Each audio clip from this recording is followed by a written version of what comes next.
You're rocking with the newest radio show on Hamilton Radio, My Sports Radio. Deals. And Bonds hits one high. It's a dig. And it is on the all-time home run list. Trainer right next to me is saying it. You may hear him. Down goes Frazier. Down goes Frazier. Down goes Frazier. The heavyweight champion is taking the mandatory 8 count, and Foreman is as poised as can be in a neutral corner. Do the Titans have a miracle left in them? Down. Touchdown Titans. There are no flags on the field. It's a miracle. Tennessee has pulled a miracle. My Sports Radio. And here's your host, Sean Intel.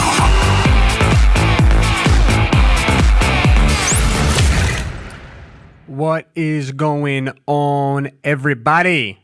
It is July 22nd. Another great Wednesday, roasting hot outside, 95 plus degrees. You're listening on Hamilton Radio, and you're here with your boy, your host, John Intel on My Sports Radio, and sports is back. August 1st. Everything. We literally get everything August 1st. We get playoff hockey. We have the NBA. We have MLB. It is going to be a censor overload, and I cannot wait.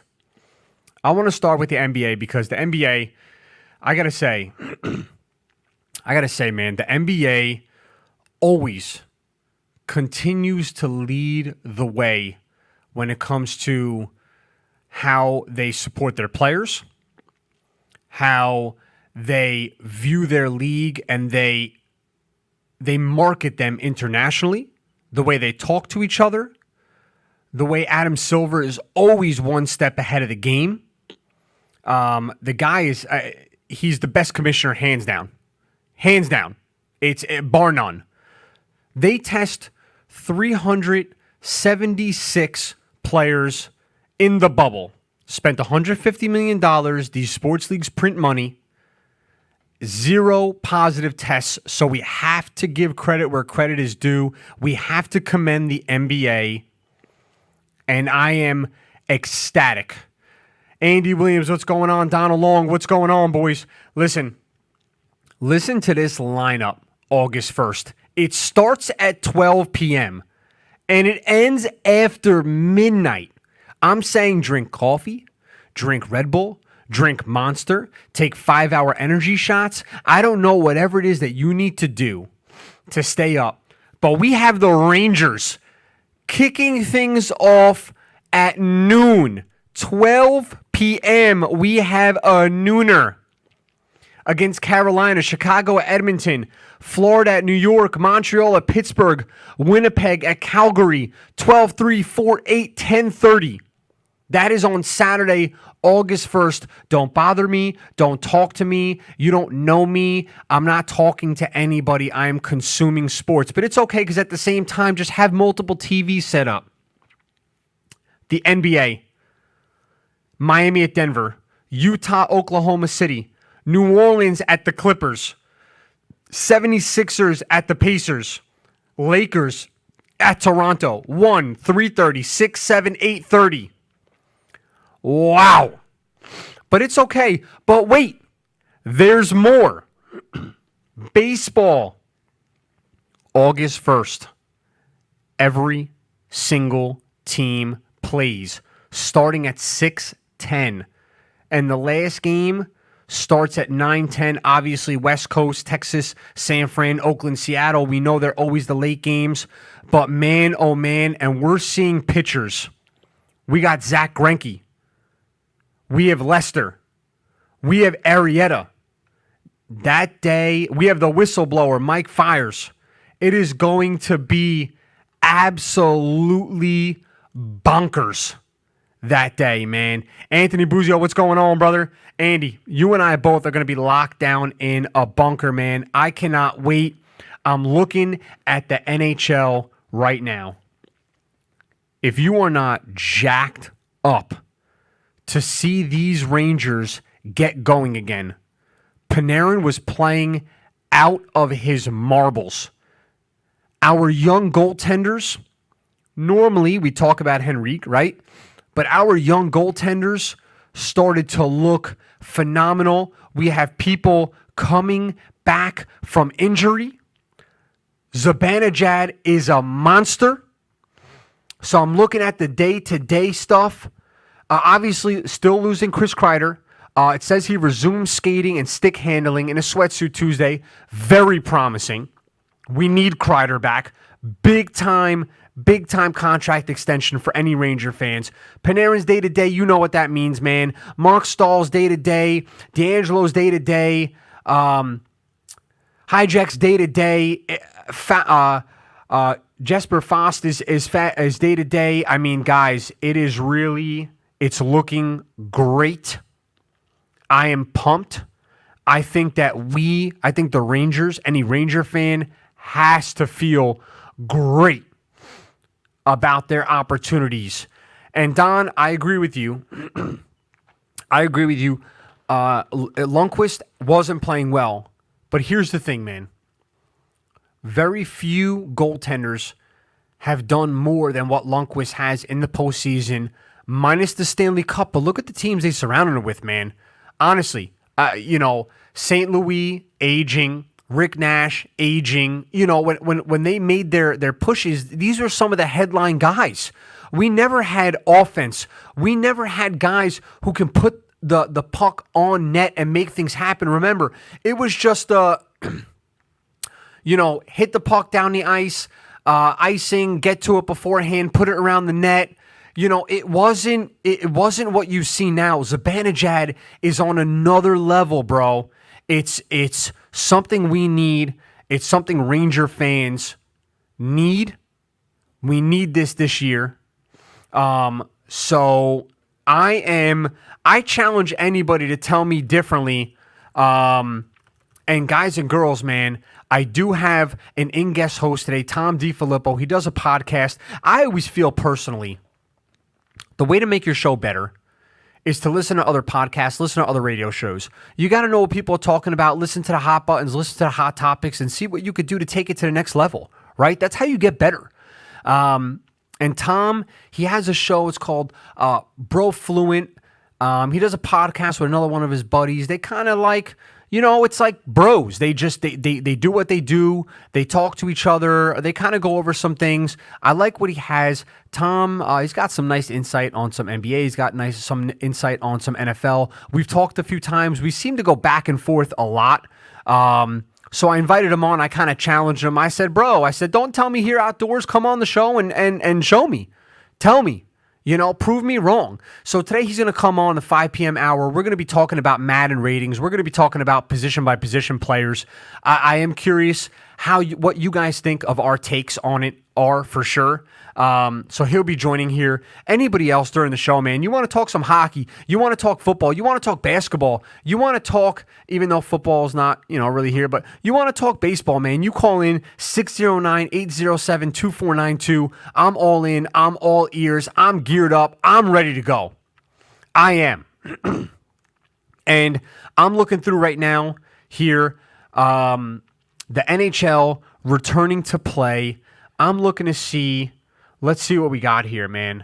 I said what the schedules were. Dude, so the rankings are out. It looks like the NHL is kind of playing favorites here a little bit, man. I don't know about this. Let's see what we have here. Who do they have favored? Let's see. Qualifying games. I told you what the qualifying games are. And then the Western qualifying games. How about the fact we see the Coyotes in a Western qualifying game, right? We never talk about that. Qualifying game 2 is 2 days later, man, they are really pumping these out like baseball. Baseball, 60 games in 66 days. Absolutely incredible. What else is here? Where'd the Flyers end up? Pittsburgh's here. Qualifying games some more. Were the Flyers one of those teams that already had made it through? I didn't get to see. Let me see. I'll check out the actual standings at the end. Yeah, so the Flyers are waiting. The Flyers in the Metropolitan Division are already waiting with the Capitals. So it looks like they're going to be waiting for people who qualify. I like it. The Flyers are a good team, man, but I just, dude, I know that the Rangers, were 5 wins out from the Flyers. I get it. But honestly, man, I really think the Rangers got a shot. I really do. And I actually like the Rangers better than I like the Flyers. I do.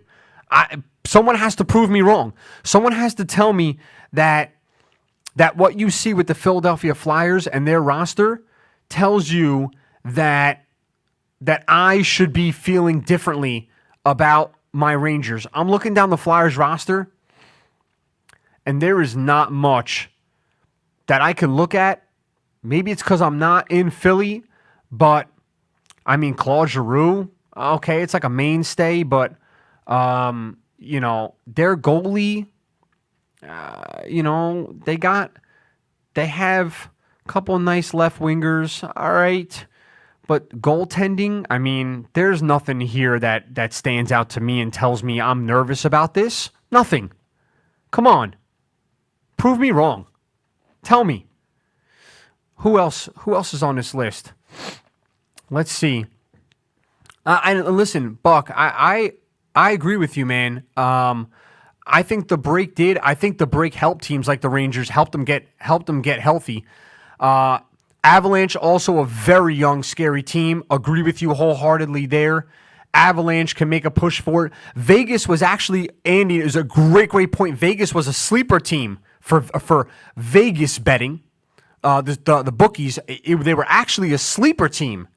So I do agree with you there that you have to be all eyes on Vegas for sure. Keep an eye on them. You never know.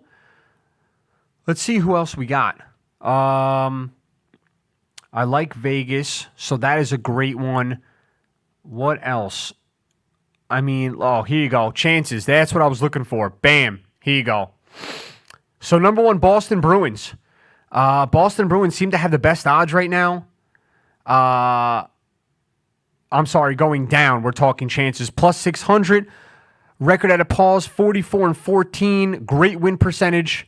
Tuukka Rask, Pasechnik, who were tied with Ovechkin for the league-leading goals. Wow. Did not know that. Tampa Bay Lightning, but do we take them serious after last year's collapse? Not. Sorry, boys. Ain't going to happen till you show me. Flyers, plus 1,000. The Penguins right after. The Penguins are always there, man. The Penguins are always there. Not concerned about Carter Hart, dude. Psalm, not concerned. Giroux, stop, dude. Come on. I'm not, Don, sounds great, man, but you're not selling me on 3 guys. I named you like 5 or 6 from the Rangers, so you got to come at me with something better than that, brother. I mean, Panarin's the best defensive player in all the NHL. And he scores. Don't give me Hayes, dude. Come on, brother. So, it's that's not going to happen. Let's see. Odds, Penguins plus 1,500. Hurricanes 4,000. Islanders. By the way, Islanders another sleeper team. Don't sleep on the Islanders. They get in, they're in, man. The Leafs, they have some opportunities to score. I like the Leafs. I just like the sound of the Leafs, man. I feel like the Leafs are like that perennial team. The Panthers plus 7,500. The Rangers plus 4,000. I mean, I may throw $100 on the Rangers just for kicks. But it's not. I don't see the Flyers, and I have a lot of Philly fans. I get it, guys. You're probably going to be upset. Can the Blues go back? Can the Blues go back to back? Can the Blues go back to back? I mean, that would be sick. Avalanche plus 800, great odds. Vegas plus 600, great odds. So I like it. Stars, young team in the beginning. Remember the owner came out and condemned the Stars because of the star power they had, no pun intended, but that owner was like, dude, you better play up or you're out. And they showed up. Oh, it looks like we have a phone call. Very interesting. Let's bring them on through. Who do we have here? Caller, who do we have with us? Talk to me, man. How you doing, John? It's Brian Owen. Brian Owen. This is a little nerve-wracking. I know you are quite the hockey guy, so immediately my heart's kind of in my stomach. But you know what, though, Brian? I'm up for any challenge, brother, so talk to me.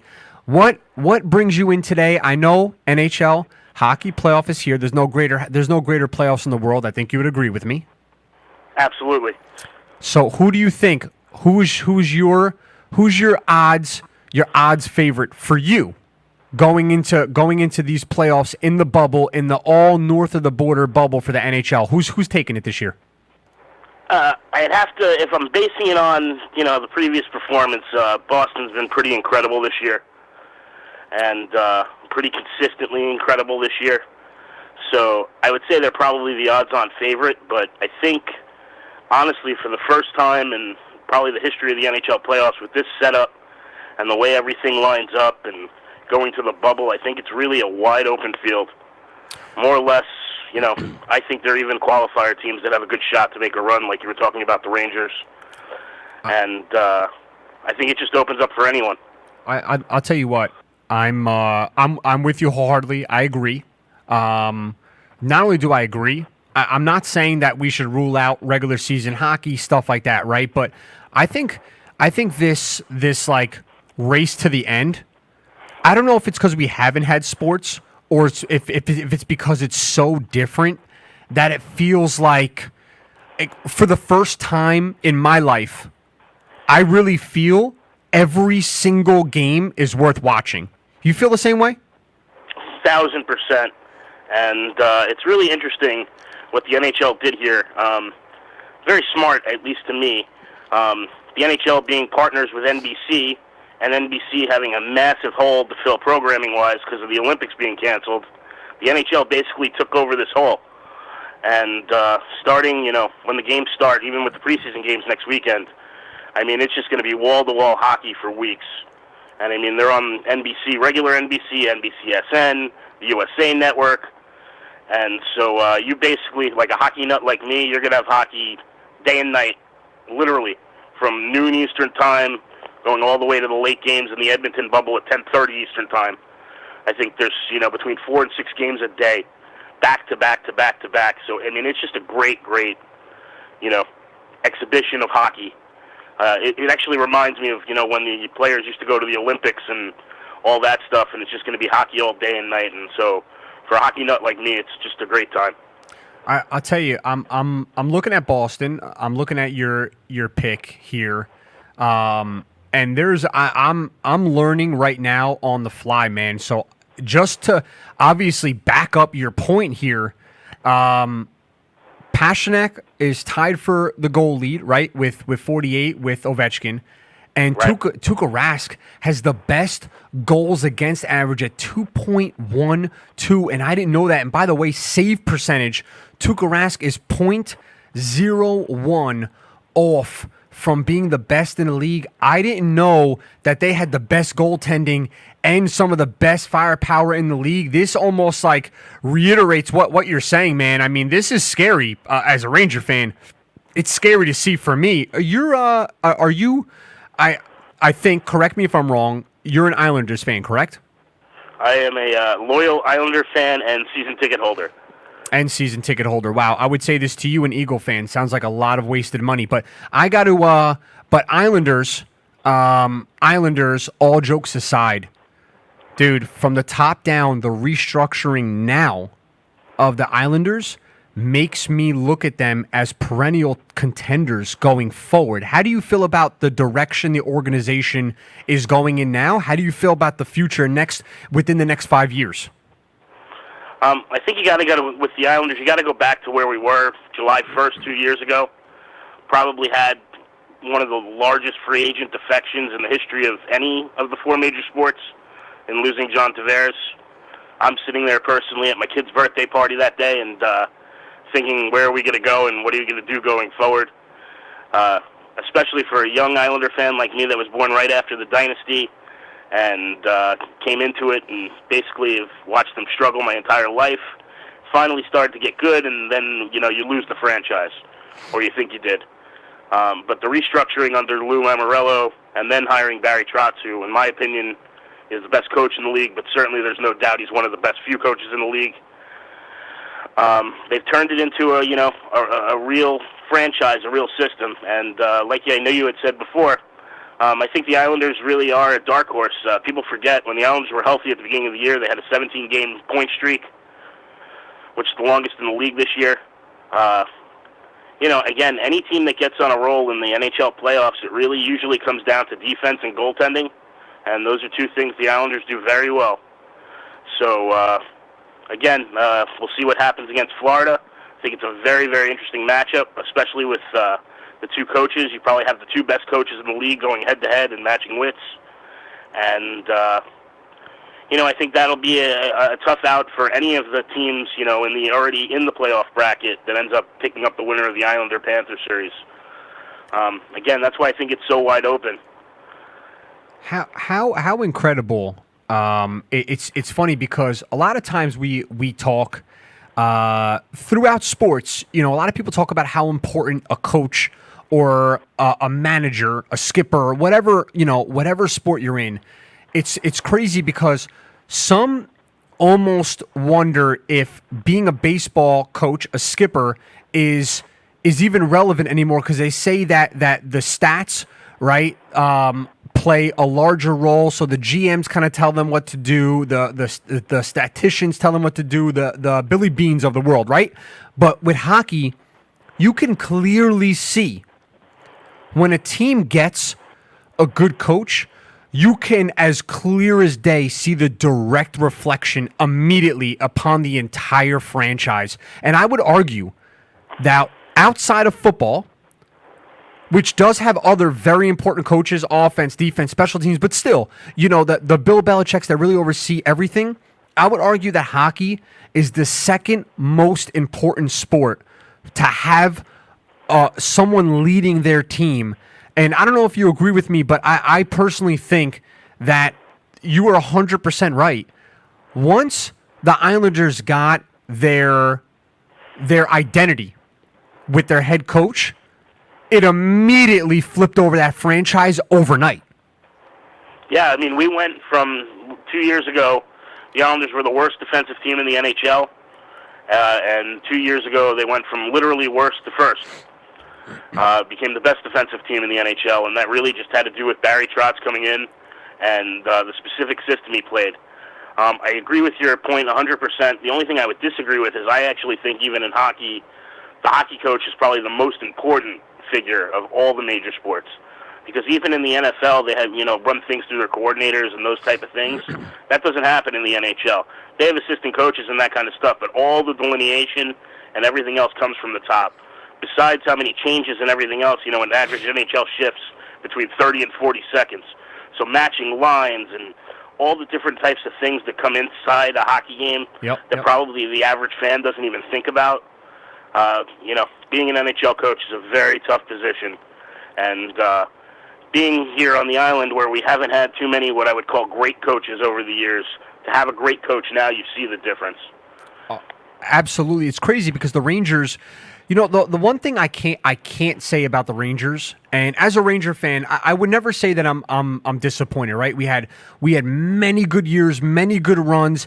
Even recently, where we were in the Stanley Cup. Like all you want to do as a sports fan is to see your franchise contend. Right? We want to win championships. Yes, no doubt about it.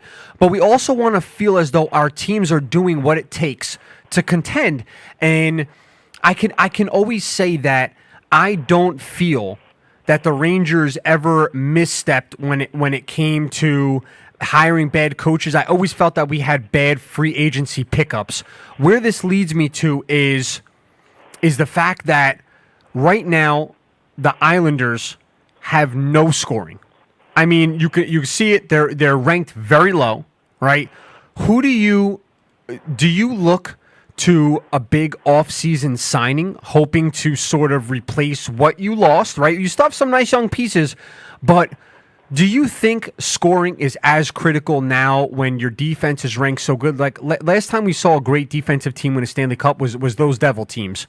The Devil teams, they were, first of all, it was god-awful to watch. God-awful to watch that team. If Marty Brodeur faced 15 shots in a game, you were excited to watch the game. And you know, you want to listen. They got rid of a lot of the icing rules, things like that, to make it more high paced, to make it a more high power offensive game. But without offense, are you looking to them to do it through the draft? Are you looking for a trade, a free agent signing, or do you look to them to just to keep developing what they have in house and hope they develop into a high scoring entity in this league to help lead them?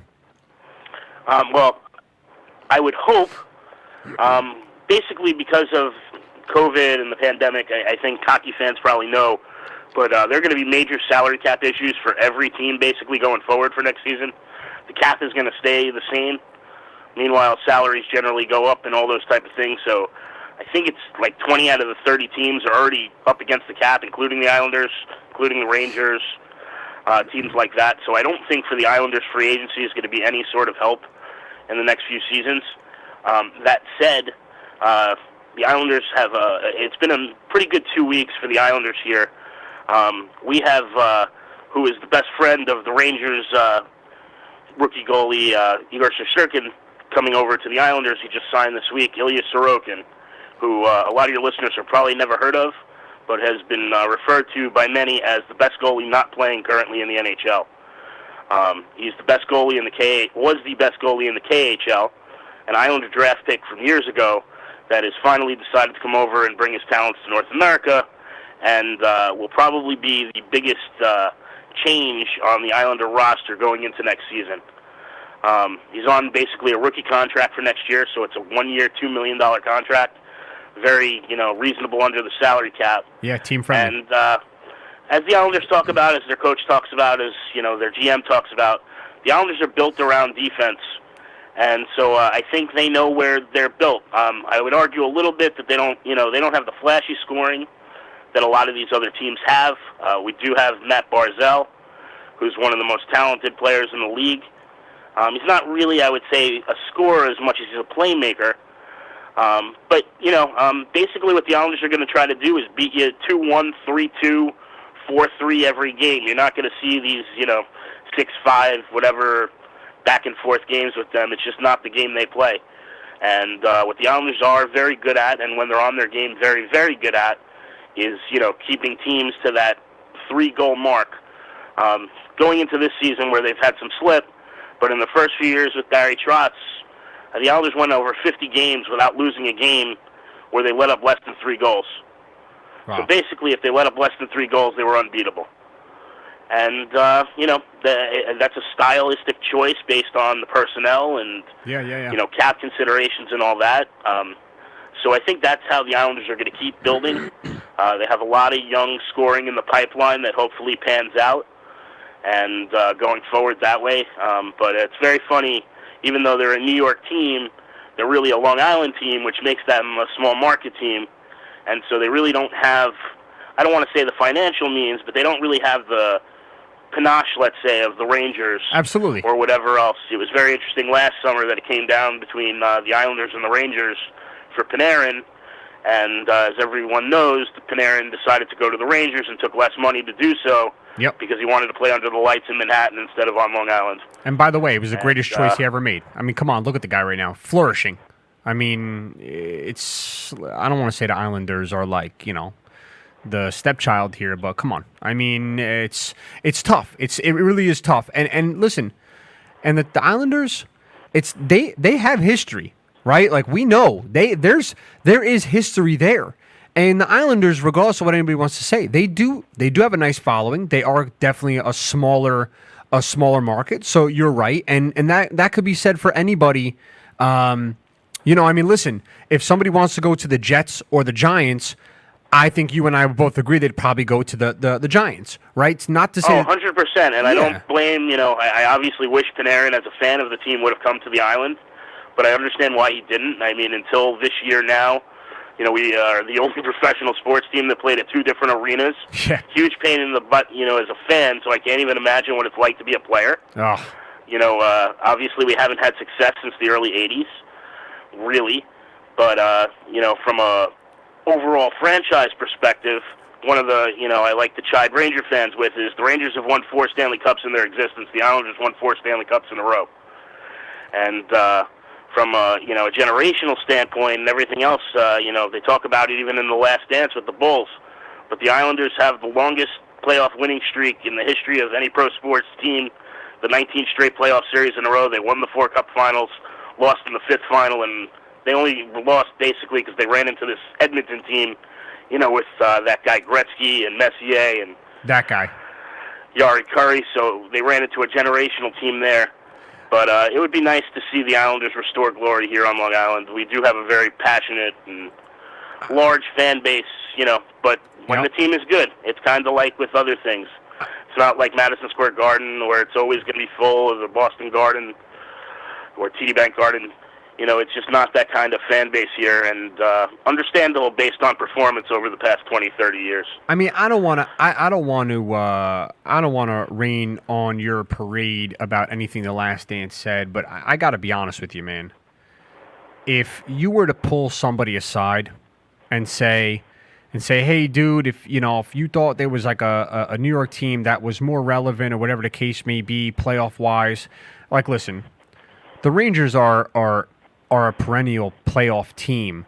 Whether or not they're in the Stanley Cup or winning Stanley Cups, none of us remember or saw when the Islanders won that Stanley Cup, bub. So I got to be honest with you. Back in '94, when everybody was rocking and rolling and the Rangers beat Vancouver, like, these are the things we remember. And let me tell you, 1 Stanley Cup at MSG is worth 85 Stanley Cups in Long Island. And I love you, bud, but that's just a fact. I mean, we don't remember those. It's what have you done for me lately? And if neither team's won a playoff and neither team's won a Stanley Cup, and the only thing we've done is gone to a couple, we lost, but then we won in '94. Who are you going to remember? I would say the Rangers, but unbiased. The Islanders are young.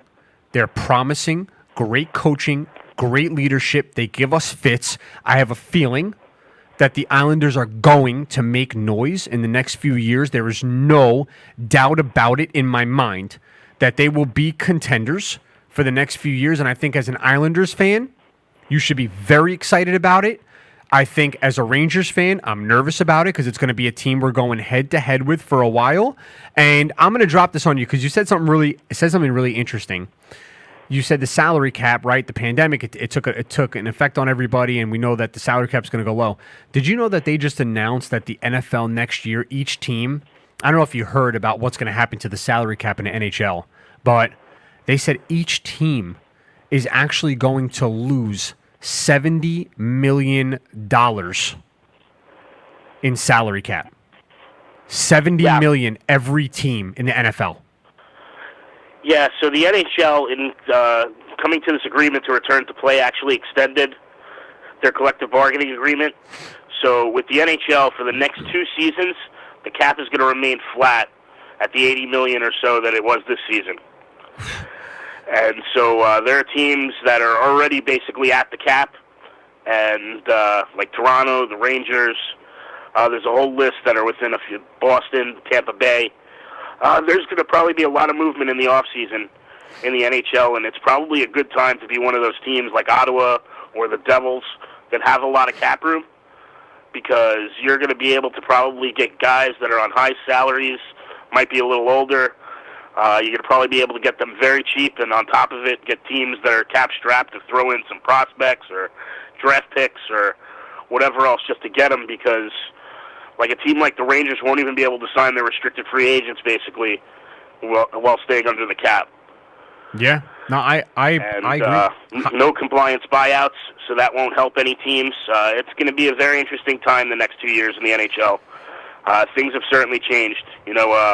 Guys that were probably looking like Matt Barzal, that's for the Islanders, that's going to be a restricted free agent, was probably looking at before the pandemic, a deal in excess of $10 million a season. I think that could come close to being, cut in 3/4. He may become a $6, $7, $8 million player a season now. It's just going to be a whole new restructuring, and it's going to be at least a minimum of 3 seasons before the NHL cap moves again. I mean, so it won't go down like the NFL, but exactly. It's not going to move. Exactly. I was actually going to say it could be a good thing, right? When other teams rely on the fans and the tickets and all the endorsements and sponsorships like the NFL may do, and the NBA, the NHL is sort of like, listen, we're just going to be steady, we're going to do it, and honestly, man, I think it helps longevity wise. And Eric Sika actually said, Eric. I'm looking, obviously, everyone chiming in, and I appreciate everyone joining us. I see Don going in the comments. Andy, Eric Sika just commented in. Buck DeSantis, guys, what's going on? Welcome. Thank you, obviously, for joining us via simulcast. And Eric, I'll challenge you with this, buddy. The Rangers haven't made the playoffs in 3 years. But you know what they did prior to those 3 years? They made it in 11 out of 12 seasons, brother. 11 out of 12. So I hear you. I get it. What have you done for me lately? We definitely get caught in this, in this like mindset of if you didn't do it last year, you're kind of scrubby. I get it, bro. I'm not against you with that. As a Ranger fan, I want to see him. But dude, 11 out of 12 years prior to that 3 is consistency at its best, finishing first twice, finishing second twice, finishing third 6 times. Like, they're not just getting in, they're getting in, dude, like, handedly. So, I challenge you to kind of look longevity-wise, and any fan, I mean, listen, Brian, you know what you're talking about. You articulate yourself very well. If your team went to the playoffs 11 out of 12 years, would you not be elated? Well, I'd be happy if my team was, consistently good. With the Rangers, I just want to point out, technically the Rangers wouldn't have been in the playoffs if they didn't have this extended part. But at the same time, with the Ranger fans, you guys should be super thrilled. There's a team that came out 3 years ago and said, we're going to break it down, and please stick with us. And, they sent out that missive to the fans. And please stick with us. We're going to start building up from the bottom. And your rebuild is, well underway. I'm not a fan of the franchise, but you'd have to be blind not to see. There's a lot of good things going on. And with what you were saying before, I think it's a great time to be a hockey fan in New York. The Devils have a lot of exciting young players, too. I think there's coming a time, it's coming to the time where the Islanders, the Rangers, and the Devils all are going to be very competitive. And I think that's just good for hockey fans. It's Agreed. Good for hockey. Agreed. To me, I just love great hockey. I may happen to be an Islander fan, but I love the NHL. I love hockey. And, again, to see this coming together, hopefully everything holds together. And I'll add that I think because of the discipline and the way NHL players are, I think this has the best chance of all the leagues to really hold under the bubble. I just think it's a great time for hockey, a great time for hockey fans, and for people who are listening that, maybe basketball, football, non-hockey fans or hockey cares, throw it on a little bit. You're sitting home doing nothing else. It's a great game. I agree. I don't think, there's anything better, frankly, than playoff hockey, no matter what, in all the sports. And I'm a big sports fan, as John knows. But I don't think there's a better sport than playoff hockey, and there's definitely nothing better than playoff overtime hockey. So I think over the next few months, people are really going to get to enjoy some great, great hockey, no matter who's playing. I am. Listen, I'm a Ranger fan. I actually really do love the Rangers. I do my best to watch Ranger games. Unfortunately, I don't find, outside of like someone having extra tickets, I don't find it it's not something I need to go to MSG and pay extra money for when I can sit in the comfort of my own house and watch a Ranger game, right? So that's how I feel about it. But being in that MSG atmosphere is second to none. And as a Ranger fan and as a fan of all sports, you know me with sports, period, right? Like I'm crazy. I'm a whack job with my sports. And I agree with you that playoff hockey is next level.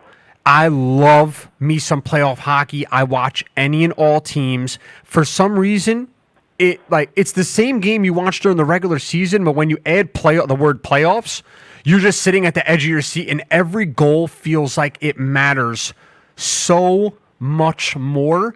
And you want to see what happens. The hitting, the intensity turns up. The fights are crazy. And not that I'm endorsing fighting, but let's be serious. Like, that's what makes hockey fun. And, penalties and everything to me just screams next level. So even though you're watching it, and by the way, even though baseball may be boring to watch, baseball playoff is also really, really fun to watch. There's Game 7 in the NHL and Game 7 in baseball. Seeing the matchups with what pitcher takes the mound at what time and what pinch hitters they throw out there, knowing, that it's the end all be all in both of those sports, man. It's so next level, and I am very grateful. You said it. I'm grateful as a Ranger fan to be given an opportunity in the bubble this season with a unique set of circumstances because the Rangers were coming on. It didn't look like they were going to be able to make any noise. They were coming on strong, and now they have an opportunity to do something. I'm excited. I'm excited for your team. I'm excited for mine. I'm excited for hockey fans. I'm excited for fans. I said it earlier. Saturday, brother. Saturday is a tell the family, tell the wife and kids, tell the girlfriend, the significant other, tell your dog. I don't care who it is that's around you, what it is that's around you. Don't talk to me. Don't bark. Don't look at me. Don't breathe next to me. Saturday, we have 3 of the 4 major sports on TV from 12 p.m. till 12 a.m., brother. I am locked in. I may not even use the bathroom, dude. I may get some sort of miniature porta potty put into the man cave for the day, and it's so needed, dude. So I hope you have an opportunity as well. Listen, I know you have the kids at home. I have my daughter, and it could be tough, but like, dude, this is like essential here. So I don't know about you, brother, but I can't wait. The teams head to the bubble in the NHL on Sunday, and then they'll all be locked in. And I hope my Islanders are locked in for 3 months, and we can make a run. But no matter what, I feel like we're playing with house money because I really didn't think this was going to happen a few months ago. And it's just so funny how things went. I went to the last Islander game before COVID shut everything down, and the Islanders were in a terrible streak then. And they were kind of like puttering into the playoffs and kind of rounding out, getting their game back a little bit, struggling probably for the first time extended under the Barry Trotz regime. But I'm just ready to roll. Win or lose, I'm just glad to be there, glad to start having sports back, start having some normalcy back in our lives. I think it's good for everyone, especially sports fans, obviously. And, I'm just ready to, watch it roll. Like I said, I think this is going to be possibly the greatest hockey tournament, you're going to see in our lifetimes just because of the setup. I agree, man. Brian, listen, absolutely phenomenal call. Some great insight, brother. I really appreciate you reaching out and definitely educating myself and some of the other people on some Islander hockey and hockey in general, man. And I'm looking forward to some of the friendly banter back and forth between us in the next, God willing, few months. Maybe both of our teams can make a little run, and we can. And, and Wednesdays following this, we can have a little segment on who's going to go deeper, man. So thank you for the call today, brother. Much, much appreciated. Stay healthy and safe, and I'll catch up with you. You too, boss. Thanks for having me. Congrats on the show. And hey to everybody listening, stay safe and wear a mask. Talk to you guys soon. Absolutely. Take care, buddy. All right, bye-bye. So, guys, I mean, there was a lot there. It was a great call by Brian Owen, resident hockey guy for sure, man. He's been he's been in the NHL ranks, working with people in different avenues, just as a sports fan and things like that. I mean, the guy knows his stuff. He knows what's going on. Great dude in general. So great to have on the show. I appreciate him calling in. And listen, I look forward. I look forward to playoff hockey, man. I look forward to August 1st. I am dying for August 1st. But in the middle of all of this, there was a major signing today. Major. And before Tom DeFilippo gets in here, man, it would how could I not talk about Mookie Betts signing a 13-year, $380+ million deal, now the second largest deal in the history of baseball, right behind your boy, Mike Trout. And he joins that $300 million club. So I'll tell you what, man, I'm looking at Mookie Betts. Mookie Betts joins the ranks of guys like Bryce Harper, Giancarlo Stanton, Manny Machado, the $300 million club. I would have to argue that besides Trout, Mookie Betts is the second best player in all of baseball. He's a 5-tool player. When the guy he's healthy and he's playing, I don't know if there's anybody who actually has more of an impact on his team. And, in a year like 2018, the guy batted .346. He had 80 RBIs, 32 home runs, 129 runs, 180 hits. He only played 136 games. So, I mean, that is incredible to see. 32 homers, so he's got the pop in there. Very minimal strikeouts. Stole 30 bases that season. I don't know if anybody else has an impact on their team. More so than Trout as a 5-tool player. Other than the RBIs, the guy is next level, man. I mean, I'm looking here. He even a couple of seasons had over 100 RBIs, 17, 16. He hits for virtually 30 home runs every year, 31, 24, 32, 29. So the guy really does it all. He's a great fielder. Is it just me, or do the Dodgers just seem to be that team that just get, on paper, better and better and better and better every single time I see this team? Like, I don't even understand how a team can have Cody Bellinger. By the way, I don't know if anybody's familiar with AJ Pollock, but look at the guy's numbers when he's healthy. Enrique Hernandez, Jock Peterson, who is a young bopper in the outfield. Their closer Jansen is a monster. Literally is a monster. Max Muncy, Corey Seager, Justin Turner. I mean, come on, dude. Chris Taylor, from top to bottom, this team is nuts, bro. It is out of freaking control. It's out of control. This team doesn't win a World Series, it's a joke. It really is. This team is loaded from top to bottom.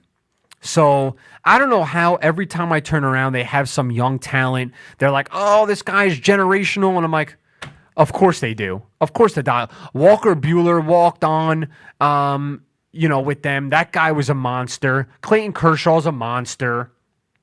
I mean, it really is. It's next level. Dustin May. Sorry, forgot about Dustin May. I don't know how these guys always find a way to just reload, man. Caleb Ferguson. Ay. It's a tall task. It's a tall task. And Anthony, by the way, AJ Pollock, just look at this guy's numbers, what AJ Pollock does on when he's healthy. I mean, dude, if you don't know the name, get familiar with it. It's only because he doesn't play it's only because he's injured that the guy is not able to have a full season with ridiculous stats. But AJ Pollock is a 5-tool player, hands down. So the Dodgers retool. We know that the Dodgers have the best odds. The Yankees are second. We know the Astros are right there. I am very curious to see. I'm very curious to see how some of those lower end teams, the Reds, even the Mets, how they fare. Guys and girls, as a Met fan, I don't know if anyone's seen the Mets schedule. I don't know if anyone has seen the Mets schedule for this year. The Mets schedule is, I don't even understand how we're supposed to start the season in a 60-game season. I don't know how we're supposed to be in contention. Atlanta, Boston, Atlanta, Washington, Miami, okay, then Washington and Philadelphia. Bro, after that stretch, we may be eliminated. We may not even, legitimately, we may not even be in playoff contention after that. You're talking 3 games against Atlanta, 4 against Boston, that's 7. 4 against Atlanta, that's 11. 2 at Washington, that's 13. Our first 13 games, we have to go 500. We play Miami for 3. Okay, great. You're talking 16. Then Washington 4, that's 20. Then Phillies for 3, that's 23. So the first half of your season, you're playing teams that got votes to win their division. You're playing them the first 19 out of 22 games of your season. Dude, that is a tall task. That's a tall mountain to climb, man. And as a Met fan, I normally love how the Mets start out, right? They always start out hot. I do love it. I do think this sort of thing plays into our favor. But no shot. I mean, this is... And then right after that, Washington for 4, Philly again, Miami, then the New York Yankees for 3, Miami, then the New York Yankees for... come on, dude. I mean, could they not have given us like the Pirates? Can they not have given us some bum team that we could at least get a head start with? I mean, does it have to be this brutal all the time? I don't know, Mets fans. I don't know. Recent Mets talks, ownership, we said it, A-Rod, and, they have a couple of people who are looking to buy in. I hope that comes in soon. Toronto Blue Jays were denied home field in Toronto. Toronto said they do not want their players traveling back and forth between Canada and America. They deemed America unsafe. Crazy to even hear that sort of a comment. So now it looks like Toronto is looking at Pittsburgh as another home site for their games. I don't know what happens if Toronto can't find a home. I don't really know. I don't really know what that is, but Joe Panic chimed in and said that the mindset is very tough, man. When you don't have a home, when you don't have a home field, it's very bad. Oh, by the way, just read it. Pennsylvania denies Pittsburgh plan for the Blue Jays. Wow, that's big. That's really big. I don't know where the Blue Jays go. Where do they turn? Do they play? So I don't really know. Where they go. Man, oh man, oh man. I'm up in the air on it. But the Mets' chances are slim to none. I'm a Met fan. DeGrom, our pitching staff, I like Porcello in the National League. I like Stroman in the National League. I think Matz takes another step. DeGrom is a monster. I like the addition of Dellin Betances, but Familia is a train wreck, and Diaz is a train wreck. Cano literally cannot field second base. He has no range. He has nothing. Literally nothing. I watched the game the other day, and I'm telling you right now, I promise you, any of us could have made that routine play at second base. He has no range. His hands are there. His range is awful. It's a dead contract. It's a dead position. It's a dead spot. And it sucks to see, but I don't know, man. It's really tough. Oh, it's tough to see. It's tough to see. So we'll see what happens with the Mets. You chime into the Yankees. Dude, the Yankees are looking every bit as promised. Every guy's hitting home runs. Sanchez, Judge, Giancarlo Stanton. Everyone's hitting home runs. Everyone's getting in. Luke Voigt, Montgomery off of Tommy John surgery looks pretty strong, throwing 95, 96 miles an hour. Gosh. Are they going to lose a game? Garrett Cole, the addition of Garrett Cole is huge. I'm not big on the rest of their pitching staff, but who the hell cares? Andujar, Gleyber Torres, Urshela, Luke Voigt, Clint Frazier, Hicks, Judge, Giancarlo Stanton. I mean, guys, it's honestly, it's a joke. It's a joke. This lineup is ridiculous. Mike Ford, when Mike Ford is your sixth infielder, like backup to the backup to the backup, it's a joke. This team is loaded, bro. Good for them. That Yankees team is ready to rock and roll, and I'm happy for them. I'm a Mets fan, yep. But I'm happy for them because you know what? I want championships in New York. That's what I want. I want championships. I don't care what anybody says. When the Yankees are winning, it brings a lot of money. It brings a lot of people in. It brings that pedigree to New York sports that, by the way, New York sports do not have right now. We don't have championships. We don't have Knicks championship teams. We don't have Nets championship teams. We don't have Giants and Jets and the Buffalo Bills winning games. We don't have the Mets and the Yankees winning championships, Rangers, Islanders, Buffalo Sabres. We don't have any of this right now.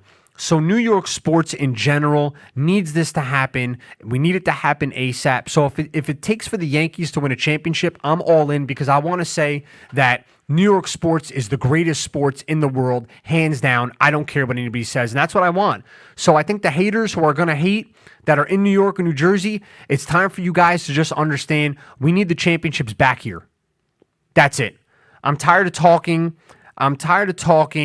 to people out in Texas winning and out in California winning and out in Pennsylvania winning. I'm tired of it. Florida, I don't need any of it, man. Boston, we don't need this crap. We definitely don't need Boston or Pennsylvania championships. When you get a Philly championship, it's the equivalent of getting hit in the head with a brick. I mean, dude, when the Eagles won the Super Bowl that year, I was on vomit alert for a year. I said Jets Giants, Asman. I said Jets Giants, brother, of course. I mean, it is I don't know, man. It is definitely, it's needed. It's needed. It's got to happen. And we actually do have Tom DeFilippo here. He just texted me and said he is lost in the complex, which is quite hilarious. He is literally telling me that he's lost. Is Tom here? You're gonna go look for This is how serious it is. The Wizard of Oz behind the scenes right now is going to look for him. That's how lost my guest is today, which is amazing. Trying to give him directions while I run a show.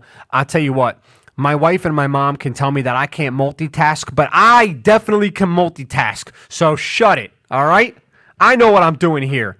But we need some New York championships, and it's got to start, Andy Williams, with the Rangers. Let's Go Rangers. That's first. We're winning a Stanley Cup. Guys and girls, I talked about it super briefly before the call. I got into it, and before Tom finally finds his way into studio. The NBA, the bubble. They spent $150 million. They're in a hot spot, okay? In Florida, where coronavirus cases are I'm talking like 30,000 a day. That could be a stretch, but I'm being facetious. All right, guys, come on. So it's a lot. And NBA said, "Bro, hold my beer. I'm putting a bubble up. Everyone's getting in here, and we're gonna be safe and happy. And we're gonna play playoffs. And we're gonna have it." They tested 376 players, 0 positive tests, and it goes to show you once again, when you have a commissioner that revolves his business around player happiness and development, the league is better off for it. And this is exactly what Adam Silver continues to do day in and day out. He's always leading the way. He's always making sure his players are safe and his players are seen and heard. They get the deals they want. The contracts are up. The sponsorships are up. And it's amazing to see, the NBA builds a bubble in the middle of a place that has the most coronavirus cases. 376 people were tested and 0 positives. And on the flip side of that, you have teams in baseball that have players frequently that come down and literally have to quarantine for 2 or 3 weeks away from the team. And you see it right now in baseball more so than ever. Players are not getting their tests back in a very orderly fashion, right? So you would imagine baseball has its own lab, okay? They test guys for PDs, steroids, HGH. They test you for everything. You have your own laboratory that does its own testing that's funded privately. And you can't get a rapid coronavirus test within 24 hours? I mean, dude, if this doesn't scream sabotage to you, then I don't know what does, because this is bad, man. And at a time when you expect some of these other teams that halfway through the season have nothing to play for, if you think these guys are not going to go off to the bar or have a little extracurricular fun, and you know what I mean by that, you're crazy. If you don't think they're sneaking back some guests, special guests that do special activities in their room, you're crazy. Those players are going to be doing that, because when it gets down to it, it's 98 degrees outside and they have nothing to play for. It doesn't matter, dude. They're going to jeopardize everything. The NBA said no shot. We're investing our own money. This is where you're standing. So this is where it's going to be. And honestly, I love the way that sounds. I love the way it looks, and more leagues should implement that. For worst case, not that anyone sees, pandemics happening all the time, but other leagues should follow suit. So we'll see what happens. I don't know if we finish baseball, but I can't wait. I can't wait to see if LeBron gets that ring. I can't wait to see if he gets a ring if AD stays. I don't know if AD says, you know what, I don't want to be in LeBron's limelight. But I love the fact that Adam Silver is all in on his players, and he's progressing. He's progressive. He's progressing. I love it. So we have a lot. Dude, we have a lot to look forward to. A lot. And as a sports fan, I am looking more forward than anybody else. So we're going to put these to the side. We're going to get right. We're going to get right into the NFL. We're going to finish this show off strong. Very strong. What we're going to do is I'm going to go through position by position. I'm going to tell you what Madden has as their top ranked player. And I'm going to tell you who I think is my top ranked player. You can agree, you can disagree. I love the comments. I love the insight. So let me know. So we have quarterbacks, QBs, Mahomes, number 1 overall. By the way, Mahomes, number 1 overall. Hold on a second here. Is he? Oh, my goodness. Please, my friend, take a seat. Put the headset on. The mic should work. Tom DeFilippo is finally here. Sorry. One half of Bro Fluent is finally here in the building. Tom, what is up, brother? What's up? Sorry it took me so long. No, travel's tough out there, right? Lost. I was just running here. 100 million degrees outside. It's funny. It was a little bit of, I had a little bit of fun at your expense because I was telling everybody it was actually quite comical that you were here but lost, right? So the Wizard of Oz behind the scenes had to go find you, but it's okay though. He followed the yellow brick road, and Tom is here. Tom, we talked hockey, we talked basketball. I was listening coming in. We talk baseball, but we're here now. Okay? We are here now. Football. Madden rankings, your rankings, my rankings. I literally talked one thing. That's it. I took up the ratings here. QBs, right? Mm-hmm. We'll go down the list here. I got this up. I'm curious to see your insight, and to see how you feel about each position. We've argued before, and you have some great thoughts on this, so I'm excited about it. So Madden, guys, I don't know how many Madden fans are out there. I can openly tell you that Madden is dookies. I am not a fan of Madden. I haven't been a fan of Madden since Super Nintendo Madden came out in '92. I'm more of a Tecmo Super Bowl, Dreamcast, NFL 2K guy myself. Are you a Madden fan? Yeah, I'm a avid Madden player. Okay. I play probably every single year, but I will admit the last 2 years, game has been garbage. Okay, so we do have somebody who loves Madden. We have a Madden hater, which makes for a great show because here we have Madden ratings. So we have the higher brass of whoever makes these rankings, okay? They have no idea what they're doing. Okay, so here we go. We'll go down QBs. Let's do it. Patrick Mahomes, 99. Piece of cake. Should be 100. Okay. Makes sense. Okay, it's a joke he's not. Yeah. Russell Wilson, number 2, 97. I'm completely fine with that. Okay.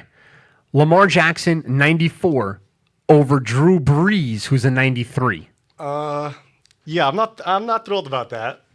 I think MVP, he's the cover boy, so obviously he's going to be a high rating. Now, 1 year, you go up a lot. I'm okay with it because you're the cover boy, but I still wouldn't have him ahead of a couple names like Breeze or Brady, and one guy they super disrespected in Aaron Rodgers. Rodgers, an 89 overall.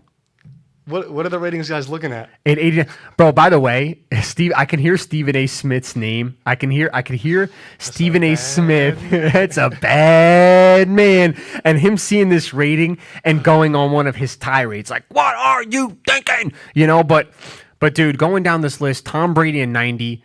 That's fine. You think Tom Brady's a 90 because of skill set? You think Tom Brady's a 90 because of what he's done? Because of what he's done, really? Definitely. Yeah. But I think now in that situation, a 90's perfect for him. 90's perfect. I got to ask you rather have Matt Ryan or Tom Brady?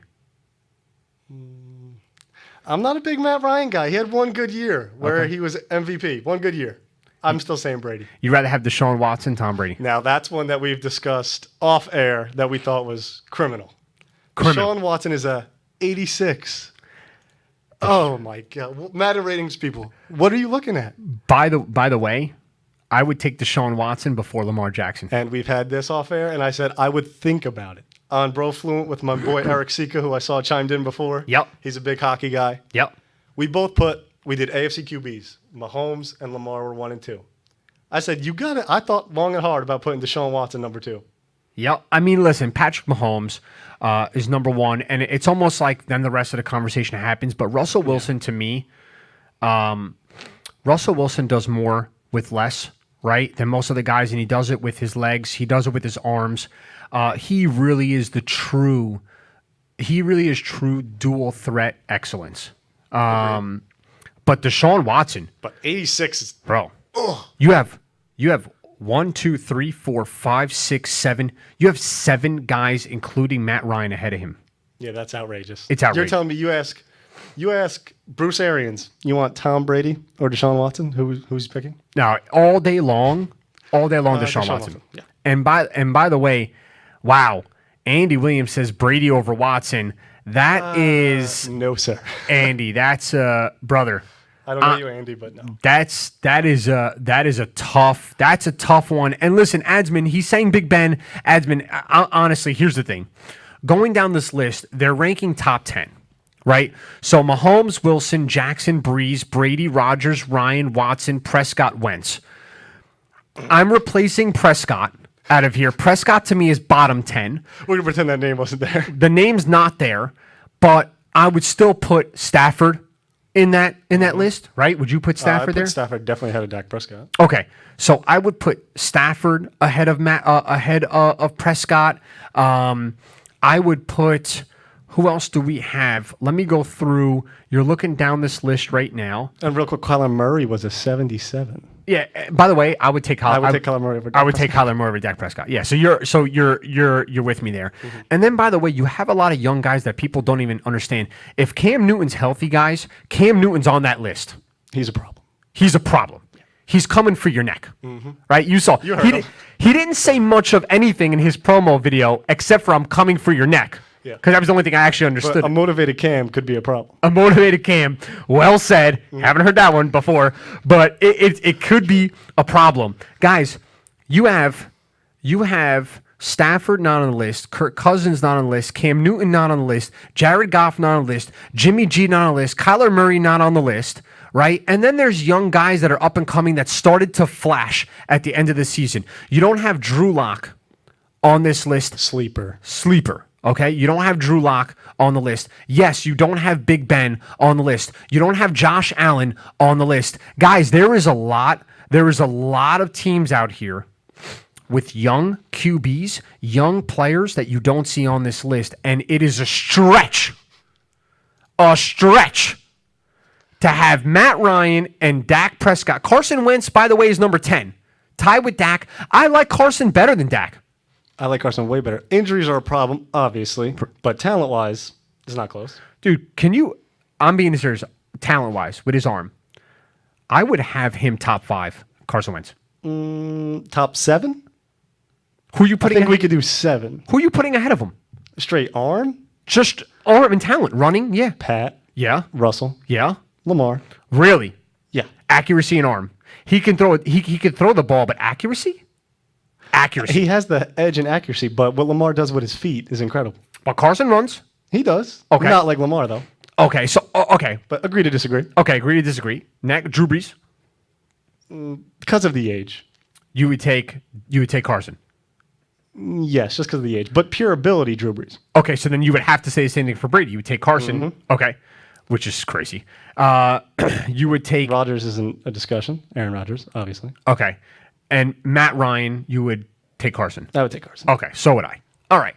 So here on this list, it's atrocious, and I'm definitely not taking Dak number 9 overall. It's amazing to me. One season, guys and girls, please look at Dak Prescott's number. I implore you to look at Dak Prescott's numbers. If you come back to me and tell me that this guy deserves more than a box of Cracker Jacks, I'm going to be heated.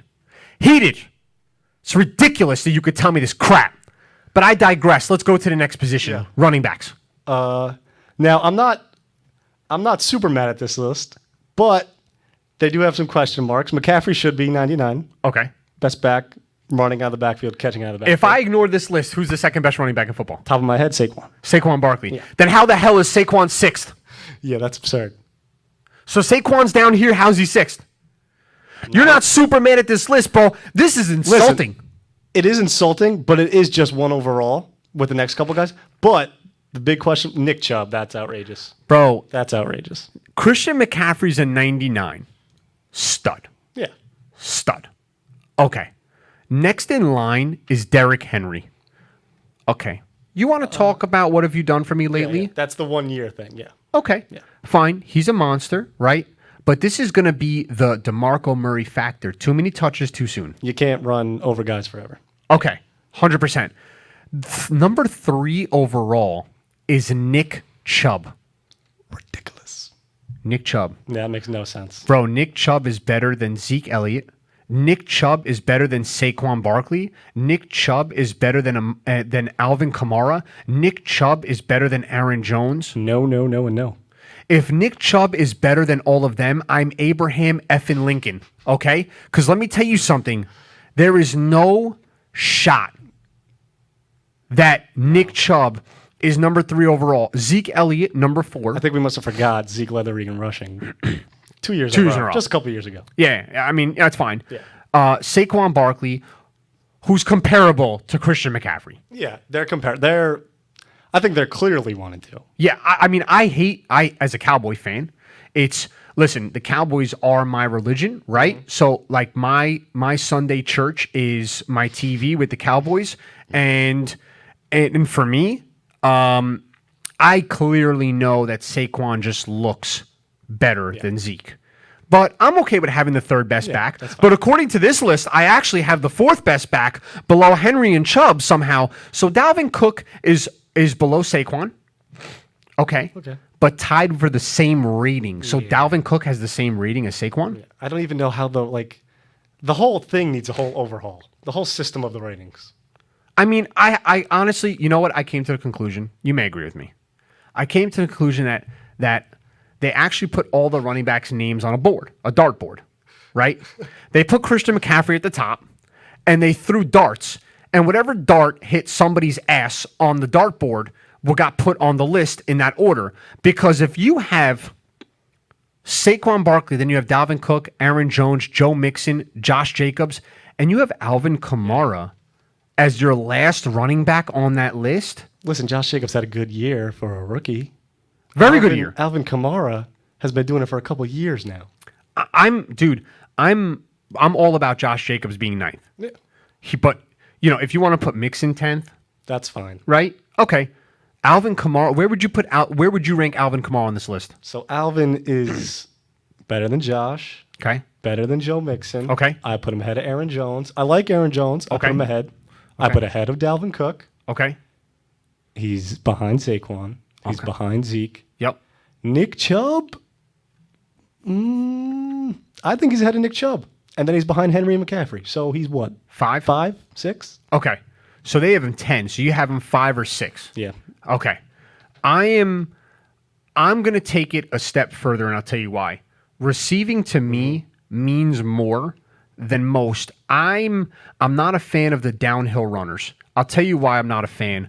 Durability is a huge issue, right? And we constantly see that teams with running backs that are dual threat end up doing more because they're able to open up the pass game with the running game, and you have that option. Right? So Alvin Kamara is a great threat out of the backfield, and that's why they were able to let Mark Ingram go. So He's been like that since he was a rookie, too. been like that since he was a rookie. So Christian McCaffrey is the best at this.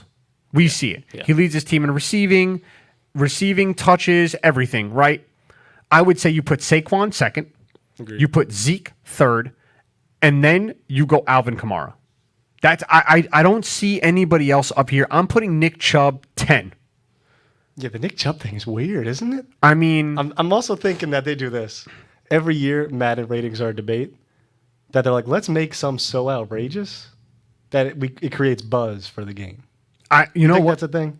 I mean, I still want to go with the pin the tail on the donkey, But that is actually a very good Right. thought. I didn't think about that. So that's a possibility. But okay, this list is obviously trashy, and there was a lot of drugs involved in this list. There was many people who weren't actually reading things. Fine, we could let it go. It's okay. We'll go down to the wide receivers because the wide receivers to me are the most subjective group, and I'll tell you why. Every year, every game, depending on who you're watching, can have a monster game, right? Mm-hmm. So fantasy, we're sort of victims of fantasy, where you'll see a wide receiver get 40 points, and we're a victim of that. So here's the list. Michael Thomas, 99. I will say this. He deserves a 99 in this game because of the year he had, and he's got hands. He hasn't dropped the ball. But I don't think he's the best receiver in football all around. I agree. Who do you think? Julio Jones. Julio Jones. Okay. I'm going to say Julio Jones is the best wide receiver all around. I think the best hands got to go to Hopkins. Yeah, but he didn't drop a pass all year. What, last year or 2 years ago? Yeah. Yeah. I mean, listen, we are a victim of right now, we're a victim of records, right? So Michael Thomas sets the all-time record for most catches in a year. DeAndre Hopkins is number 2 overall at 98. Mm-hmm. Julio Jones is 97 with 3rd overall. That's okay. Again, I think Julio's the best, but we're going 99, 98, 97. That's okay. Even if, by the way, even if all three were 99, I'd be okay with Yeah, that. I'd be fine with that. Okay. But that's not the way Ben works. So here's where the pecking order sort of it sort of gets hazy. Number 4 is Tyreek Hill. Number 5 is Devontae Adams. 6 is Amari Cooper. 7 is Mike Evans. 8 is Stephon Diggs. 9 is Keenan Allen. And 10 is Odell Beckham. Okay, so here's what I ask you. Yeah. Do you care more about what they did last year, or do you care more about their body of work personally? Personally, body of work. Okay, so if that's the case, that would make sense for Odell to be higher. Yeah, and remember, I've told you this before that I'm a big fan of OBJ. Yeah. I think talent-wise, he's top. He's one of the top talents in the league, up there with Julio and DeAndre. But because of the turmoil and Yeah. everything that happens with him, he's obviously dropped. But I think talent-wise, he's 95 above. You think it's fair Tyreek is over Devontae Adams? You know, I think people fall in love with Tyreek because of the whole cheetah thing, and he beats everyone downfield. But Yep. Devontae Adams is like he's a freak. He's a mini Julio Jones. A tall wide receiver, good hands. Yep. I knew him coming out of college. I thought he'd be good, but he's blossomed into a superstar wide receiver. Yeah. And next year, he'll be seeing double teams every game. I'm wondering right now, Devontae Adams, first of all, Cooper's a stud, right? Cooper's a stud. Cooper's your boy. Cooper is my boy, okay? I want to get rid of Dak and keep everybody else, okay? Cooper's my boy. Mike Evans is better than Amari Cooper. Agreed. He's also one of those freaks like Julio. Big, tall, long, Absolutely. hard to stop. Okay. And I would venture to say when Odell's healthy and on, I'm taking Odell before Amari Cooper. Agreed. Okay. And there's a wide receiver on this list that gets no love, and I want to see your thoughts on this. I do love Keenan Allen because all he does is catch footballs. Yeah, that's his job. But Adam Thielen, should he not be on this list? He has a good argument, arguably one of the best route runners in the league. I'm not personally sure of his year last year, but he does have an argument. Now, athletically, he's not. He's athletic, don't get me wrong. He's not Julio, he's not OBJ. He's not in that group. Yeah. I mean, that's I'm trying to see here. I'm pulling something up right now because somebody said something that was just mind-boggling to me. And so okay, here we go. So Eric said, my boy. Eric said Kamara isn't better than Chubb. So, Dude. So Eric, we're gonna talk about this real quick because I want to get back to the wide receiver core. And by the way, I love the fact that you think differently. Not everyone has to think the same, right? So it's fine. It's all good. That's what's great about sports. Absolutely. So Chubb comes in the league. Chubb's got Chubb's got a lot of rushing yards last year. He's got 1494, right? He's on a team that was predominantly running because the passing game with Baker Mayfield was not good last year. No, it wasn't. It was not. A little regressive, Baker Mayfield was not on his game. By the way, Nick Chubb is one-dimensional. So you know, Eric, he has, in his rookie year, 996 yards rushing in his rookie year. Get him, John. Kamara, 728. But by the way, he had over 800 yards receiving, bro. He caught 81 passes. Dude, my man. Damn it, Eric. Are you out of your mind? 81. Bro, he caught, if you combine the first 2 years of Nick Chubb, he still hasn't caught 81 passes. Eric, I don't know you, but I'll say this to you. You're probably a great guy, dude. Probably, great yeah. guy. Listen, Great guy. Tom's a great guy, so I'm assuming he associates himself with great guys. I listened to your last podcast. I liked it, man. I thought you said a lot of good things. I liked the way you guys presented it. Eric, you are so far off base on this one. You may need to get a GPS to figure out how to get back because Alvin Kamara in his second year, 883. Bro, this is how I want to just read this to you. 3 straight years, he's caught 81 passes. By the way, He's a running back. that's a great point. By the way, he also had 728 yards rushing, 883 yards rushing, 797 yards rushing, and the guy has over 500 receiving yards, 700 receiving yards, 829 receiving yards. And dude, it's actually not even normal. The fact that he was averaging 5 yards a carry and averaging for his career 8.5 yards of reception. So That's a multi-dimensional back. So here's the thing. Nick Chubb actually would be grateful to hold his jockstrap. Okay? Like literally, he'd be grateful to walk up and just hold his jockstrap. Right?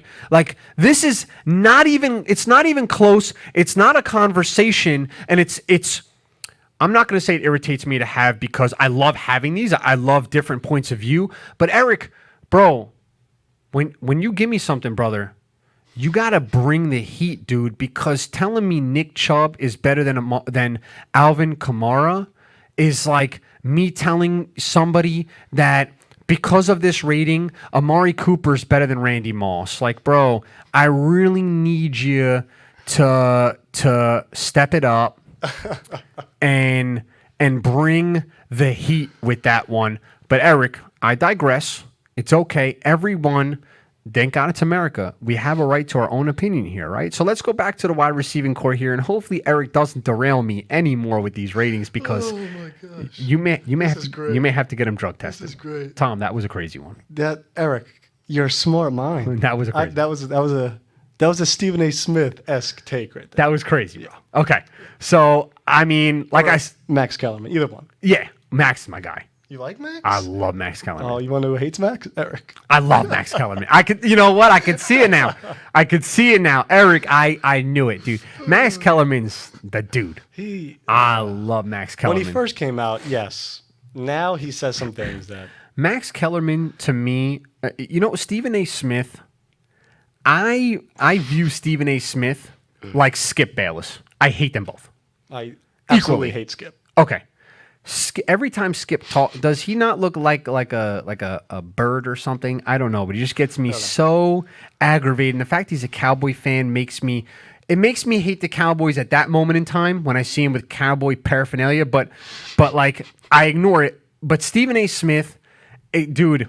When I watch Stephen A. Smith, it's such a roller coaster. I get the sweats. I get excited. I get sad. I get mad. I want to clap. I want to cry. Maybe that's what makes him great. Yeah, that's exactly okay. It. That's maybe exactly it. But like he kills me. But listen, wide receivers, I digress. Let's go back in. We have wide receivers here we have to get through, guys. So Michael Thomas, DeAndre Hopkins, Julio Jones, Tyreek Hill, Devontae Adams, I would personally switch the two, but okay. That's fine. Amari Cooper, Mike Evans, I would switch the two again. By the way, I'd probably... Also, we're about to say the same thing. Mike Evans over Devontae Adams? Yes. Okay. Yeah. And over Tyreek Hill. Or no for you? No, I have him right behind. Okay. Stephon Diggs and Keenan Allen, I don't know if I even have on this list. Consistency, though. Consistency. I take Adam Thielen over either of them. Keenan Allen gets injured too much, and I saw Adam Thielen in the same offense as Stephon Diggs, and to me, Adam Thielen looked better. By the way, I would take Cooper Kupp over these two also. I would. Cooper Kupp. Yep. He's a good young receiver. I would take top 10. I would take Cooper. I would take Cooper. I don't Kupp. care what stats you bring up. Well, here's the thing. Here's the thing, though. Top 10. That's questionable. The thing about it is I don't rank either of these guys top 10. So I obviously, Right, you okay. know what I'm saying? Yeah. So here's the thing. Cooper Kupp last year, this is first full season. Okay. Well, actually, he played. Game started 14. He had 1,100 yards, 94 catches, 10 TDs. That's pretty damn good, bro. Yes, it is. Okay. You're surprised. You're now mad that I No, pulled that I stat am up. surprised, but it doesn't. I just told you, it doesn't matter what you say. He is not top 10. But okay, Keenan Allen though is a beacon of consistency. We say it, but here's the thing: Keenan Allen stats. This past season, he had 30 more yards. He had 104 catches, 1199. He played all 16 games, but only had 6 touchdowns. So Cooper had 4 more. He played in 1 less game. Had 10 less catches and 30 less yards. That's 1 game, right? And he had 4 more touchdowns. That's definitely not 1 game. So Cooper Kupp, arguably, like I said, I would take him over him. Stephon Diggs. Let's see what Stephon Diggs has to say for himself here. Stephon Diggs, dude, 63 catches, 30 less than my boy Kupp. 31, if we're talking semantics. 1130, which is less receiving yards by 36. 6 touchdowns again. So all I'm saying is this. If you're going off stats and you're going off previous year, whatever the case may be, you're taking Cooper Kupp. Bro. I think you're doing this whole 1 year bias thing now. Okay, but I get Cooper Kupp's young, so you don't have much to go off of. But Of course. Diggs has been doing it for a couple years now. He's been the main target. Is Cooper Kupp a main target? Is he seeing double teams? Can you think though? Can you honestly think to yourself? Can you honestly say to yourself that when you look at those 2 wide receivers, like when I'm watching Cooper Kupp and I watch Adam Thielen and I watch Diggs, what I think of Diggs is he has that like real big play. You know, like that miracle in Minnesota, exactly. right? Okay, so we see it. Yeah. But when I have a game, I just feel like Coop is getting 10 catches and Stephon Diggs is getting 4, and I have to hope Stephon Diggs has a big reception or Right. it's a wrap. Right. And He's got big playability, but so he might not be there every down. yeah, I mean, I just and Keenan Allen, bro. I mean, I don't know who you're throwing in there. Tyrod Taylor, Justin Herbert. If you're throwing what's his name? Stick, right? Easton Stick. That's the backup, guys. Look it up. If you throw Easton Stick in there, the fact is, I wouldn't take Allen in that position. I hear you. Okay. I hear you. Agree to disagree, but I hear you. All right. Cool. So we'll go past That's there. fine, yeah. So your list looks. I would take Odell much higher up there. Yes. All right. So let's go down to tight end. Now, this one glaring mistake on this one. One glaring. One giant mistake. Okay. So The top 2 were fine, they have George Kittle and Travis Kelce 1 and 2. as they should be. I don't even care if you put Kelsey first and Kittle second. It's like 1A, 1B. Okay. Rob Gronkowski coming out of retirement as a 95. What? You don't think so? What? Greatest tight end in history. One of them. Tony Gonzalez, maybe? Okay. I'm putting Rob Gronkowski better. Anyway. First of all, the greatest tight end in history is Jason Witten. But right now. All right, Cowboys fan. Okay. All right. But right now, Rob Gronkowski. Okay, so this is body of work, right? Obviously, coming out of retirement. Okay. This is body of work. But the last time we saw him play, yes, he can block for a tight end. Might be the best blocking tight end in the league. He looked like he was running in mud. Bro, he looked like he was running in mud. He doesn't also have the best hands, Gronkowski. A 95, And the guy right below him, that tight end in Philly, Zach Ertz. Number 4, Zach Ertz. Hey, Bruce Arians, you want Zach Ertz? Or you want Rob Gronkowski? I'm taking Gronkowski. Oh, my God. Gronkowski's young, What, 'cause dude. you got, He because is. you got Brady, you're going to take Gronk? That's the only reason. Bro, Gronkowski's only played 9 years, though, dude. Yeah, He's right. 31. He's super young in football years. Bro, I'm older Yeah. than Gronk. I mean, I'm old as dirt right now. Just 9 years of getting concussions. No, come on, stop. Listen, Gronkowski gives concussions. And I'm taking my list right here, guys. Here's my list, okay? All right, go ahead. Gronkowski number 1 overall. It's a wrap, okay? All right, stop it. No, Gronkowski's number 1 overall. I'm going Travis Kelce. I'm going Kittle, and then I'm going Ertz, and I'm going to take it's going to be a stretch here, but I'm going to take Darren Waller from Oakland. Darren Waller's got talent. I'm not going to hate on him. Then I'm going to He's take got talent. Austin Hooper, and then the rest don't even matter. They shouldn't even play in the NFL anymore. Okay, let me take a look at this. Kittle, 1, fine. 1A, 1B, him and Kelsey. 3, Zach Ertz. Easily. Gronk, go somewhere else. Austin Hooper, better than Gronk. Go ahead. Oh my God! Evan Ingram, young. He's almost like more of a wide receiver than he is a tight end. So go ahead, throw Gronk in front of him at a 80. Go Gronk at a 89. I'm fine with that. A 95, and I know it's positional, but your MVP and cover boy's a 94. Bro, And you're going 95 with a retired tight end? are you okay? I mean, listen, dude. When your cover boy's a 94? I mean, but here's the thing, though. We're talking position by position, right. right? So obviously, Rob Gronkowski is not lining up and comparing to Lamar Jackson, Obviously, right. So And I'm not comparing, but well, you are. I mean, you said the It's- cover boy. You are. he's the cover boy, so let's base it off that a little bit. I mean, but why though? If they're just talking positions, Your cover boy's a 94 has an outrageous impact on the game. Gronk? Gronk's got a major impact. As much as or I should say, more than Lamar Jackson. You want to know what went into this 95 rating? Oh, my You want to know what went into it? You should start doing the ratings with these guys. No, I listen. think. No, Rob Gronkowski's rating went here it is, guys and girls. That's what I'm gonna tell you. He's a 5-time champion. Okay. Next thing, or is he a 6-time champion? 5 or 6-time champion. I can't even remember. 3-time Super Bowl champion, 5-time Pro Bowler. Okay, here we go. Rob Gronkowski is this. He's the 24/7 WWE champion. All right? That's major Oh, points. God, I knew you'd pull something like this. I knew it. I just knew it. He's only 9 years in the league, 31 years old. Right. Okay. Super young and durable. He's got the connection with Brady. Sure, that's a valid one. He's playing in Florida with all senior citizens go, so he's going to enjoy that, He's got Bruce Arians as a head coach. right? So like he's going to be comfortable in the heat. He's not going to be uncomfortable in the cold Because anymore. he's so old. His joints, yeah. Okay, well, you right. just said in football years that's old, so I'm giving you this.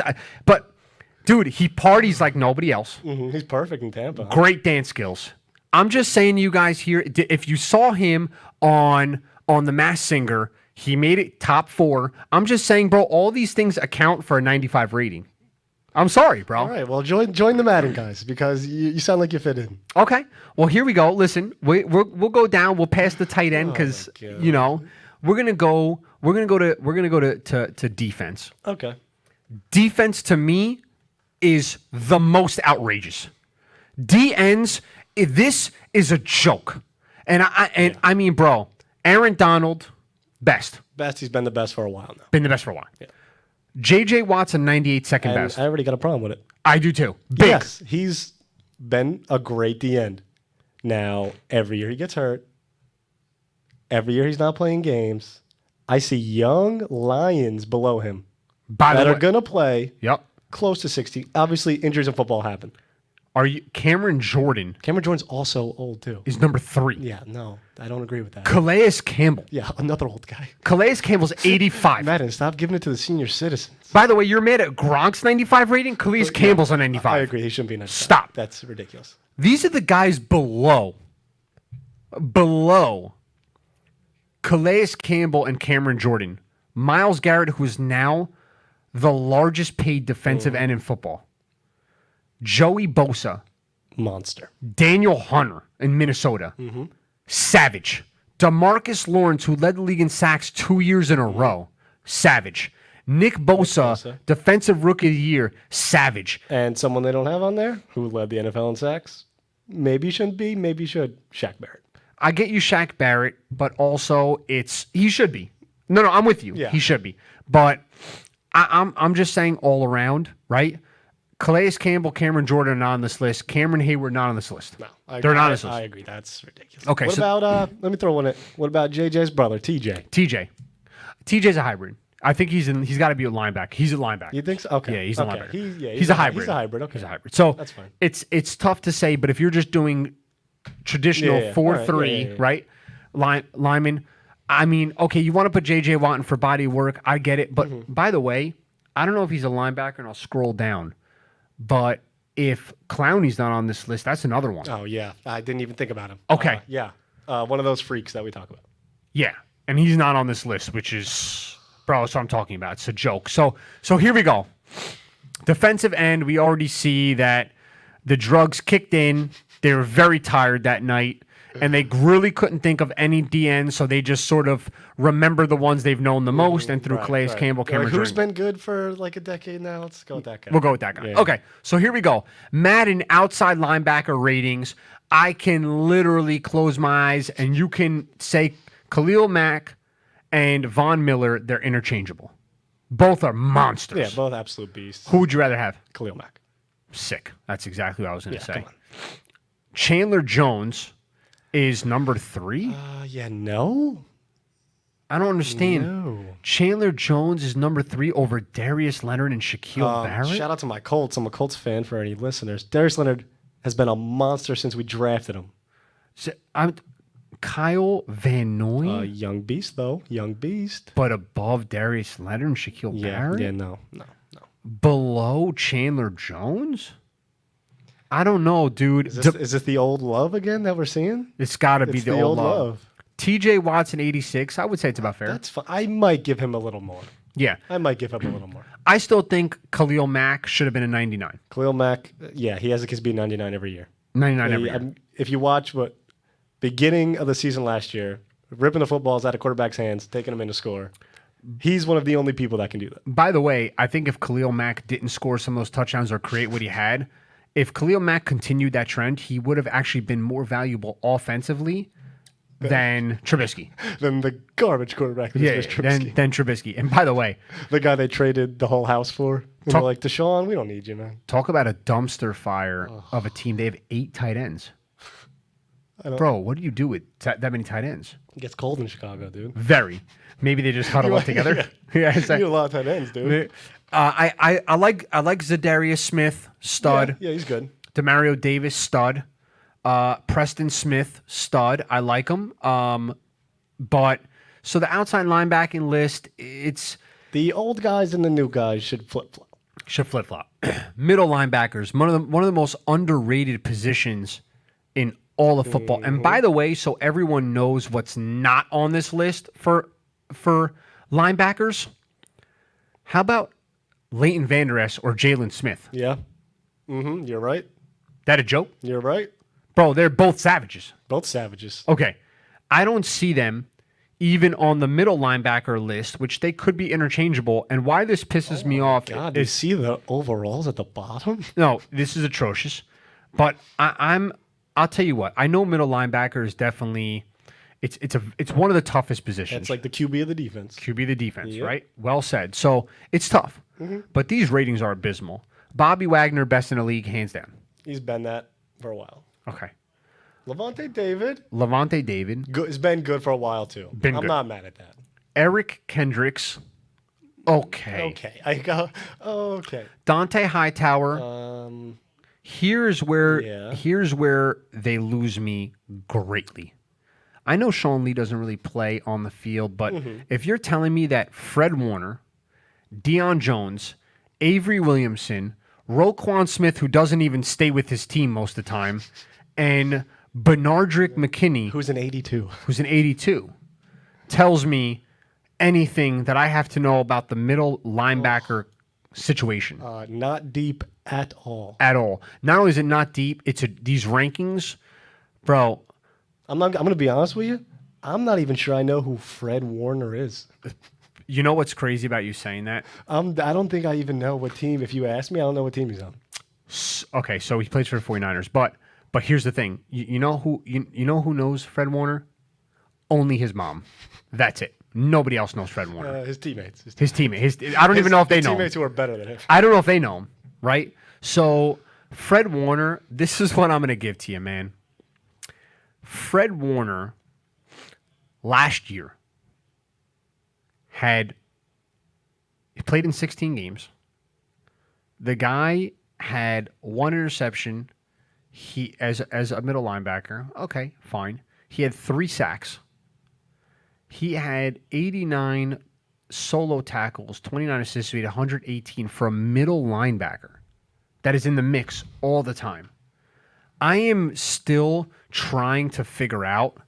I'm going to check my man Leighton Vander Esch right now. Are you being a homer, though? Well, no, ready? I don't think so. Okay, you ready? I'm just getting at you. He had the neck injury last year. Mm-hmm. His year before, 140 tackles. As a rookie. Rookie. Bro, no love. Yeah. Agreed. No love, dude. No love. You got young studs on that side of the ball. No love. Over there in Dallas. That's what I'm saying. No love, dude. You can't take things like this serious when I got guys like Fred Warner who only his mom knows on this list as an 87. You can't take this serious. Madden QBs. Stephon Gilmore, 99 overall. Is he the best defensive back? Yes, he is. Best hands down in the league. He is. And I told you, I'm not a fan of him. And I wasn't sure he should be a 99 because they give that to certain guys. I said 98, he shouldn't be in the 99 club, but that's fine. Whatever, I get it. I don't like the disrespect they showed to one of my favorite guys, though.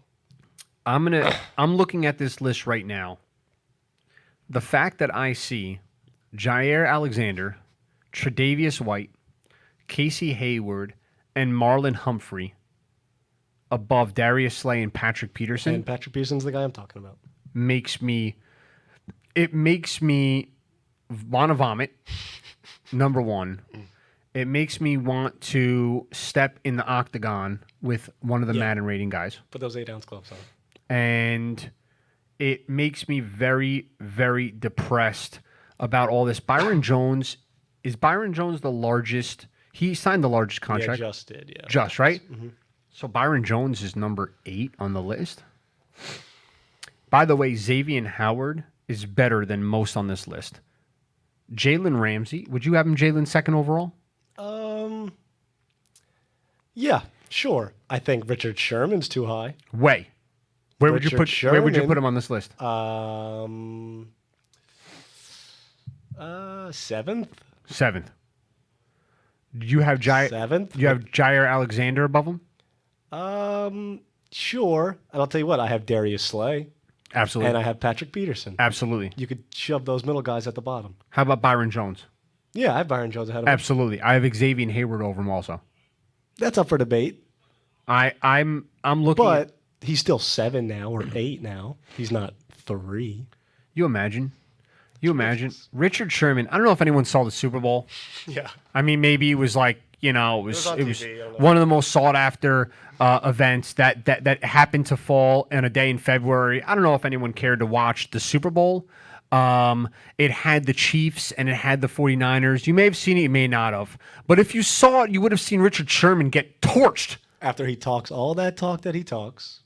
Is this a joke? Yeah. You're not that man that you were in Seattle for like 1 year. No. Really. And by the way, Jalen Ramsey, you remember his locker, that one conversation where he was going down the QB or the wide receiver list? And and he was calling people garbage, right? Garbage, right? Yeah, You remember that? Yeah. Jalen Ramsey that year got destroyed. If you remember that year, teams were asking if they were deliberately going after him because of his comments. So I don't even know if I put Jalen Ramsey number 2 overall, but it's weird how we haven't heard from Jalen Ramsey since that season. Now he just plays. It's better to be unheard from because if you can't produce, I'd probably not talk that trash, right? You got a point. Right. So cornerback list, we disagree. Patrick Peterson should be number 2 overall. Yeah. Okay. Last one. We're wrapping it up right here. Safeties. Okay. Without me saying anything about this list, who would you say is the best safety in football? Harrison Smith. I would say so. You would say that Yeah, the I would say Harrison hitman. Smith. Yeah. Okay. And he's been doing it for a while. Good season last year. Okay. I think overall he's the best. And I think one guy that's not on the list that needs consideration is Minka Fitzpatrick. Okay. So I agree with you. Minka needs He to is be, slept. Yeah, he got traded. but he Not was a a big stud. deal. Yeah. He was a stud. Yeah, he's a stud. I'm looking at this list right now. My number one overall safety is Earl Thomas. I personally feel that Yeah, there's tell me why. Tell me why. because Earl Thomas, first of all, he's a leader of men. If you remember the Legion of Boom, they had a lot. Agreed. Cam Chance had a lot of characters on that team, Personalities, right? and he was able to lead them. He changes the complexion of a game. Do you remember? Do I have to tell you the team that Earl Thomas signed with last year, and what the results were when he got there? Guys and girls, Baltimore's defense was not a reckoning before he got there. No. Okay, he gets there and was a savage. The guy really, to me, is the end all be all. That's how I feel about him. He's the leader. He's a general on the field. To me, Earl Thomas, and I'm not going off ratings. I'm going based on pure skill set and what he brings. Super Bowl champion, Super Bowl pedigree. Other than him flipping off the Seattle fans when he was getting carted off the field, other than that, I'm going to have to give second overall Jamal Adams. And yes, I agree. Jamal Adams is low on the list. And Sika is a huge Jets fan. And Okay. he's outraged with Jamal Adams being a 92. Nah, he has every right. Yeah. And by the way, Eric, if you happen to still be watching this, I'm going to let you know that he is not going to be a Jet for much longer. He will be a Cowboy. So if you want me to send you the first version of the of Jamal Adams Cowboys autographed jersey, I'll be more than happy to do that for you, brother. He will be a Cowboy. So cherish every moment you had him for up until now. But after that, Probably true with everything that came out today about the owner and everything. But yeah. Tyrann Mathieu. Dude, I feel like I have him over Harrison Smith, bro. I feel like I do. love Tyrann Mathieu. Yeah. Love The Honey Badger, The Honey man. Badger from LSU. But you Squad. lauded Harrison Smith. Yes, because of the consistency, as I said. Harrison Smith's a stud. He's a stud. By the way, Devin McCourty too high? I don't think so. I don't know. This might be giving it to the older guy. Bro. This might be over Jamal Adams. No, Devin- I don't think so. Devin McCourty's that guy. Maybe he was that guy. By the way, come on, dude. And also Derwin James, Derwin James, yes. way too low. Yes, way too low. Derwin James is way Since he stepped on the field as a rookie, they were like, "Wait, what? He's this good?" Absolutely. I mean, listen, he got, out of Florida State, he got picked very, very high. He Yeah. should be there, but I mean, he should be higher. But I can't justify putting a guy like Harrison Smith number one overall when there's proven guys down the list, man. It is a good list. It's great. I will say that it's deep. It's deep. The lowest overall, and there's a 88. Yep. And you got guys that are on the bubble like Minka Fitzpatrick who aren't far behind. No, they're not. I think Minka honestly might be like an 87. So he's right there. I agree with you. I do. I mean, I think it's honestly it's crazy to say we're loaded, we're deep. But guys and girls, listen. Other than my co-host for today, my special guest Tom DeFilippo, getting lost out here in New Jersey. Tom, it's been a pleasure to have you on. Thanks for having me on, man. It was great. Very Thank cool. You got a dope studio in here, man. It's awesome. You're more than welcome to come back anytime with us here. Rock out. We'll talk more football. We'll talk basketball. Would love it, man. Would love it. Awesome. Guys and girls, listen, You're rocking out here. You know it. It's My Sports Radio. Listen on HamiltonRadio.net. Get the app. Load it up. If you ever listen on HamiltonRadio.net, it's Channel 2, simulcast, Facebook. You're here with your boy, John Intel, my special guest, Tom DeFilippo, talking baseball with Sal Angeletti right after. Do not miss it. Catch us in 6 days, 22 hours. We're out of here. Catch you later. You're rocking with the newest radio show on Hamilton Radio, My Sports Radio. Deals. And Bonds hits one high.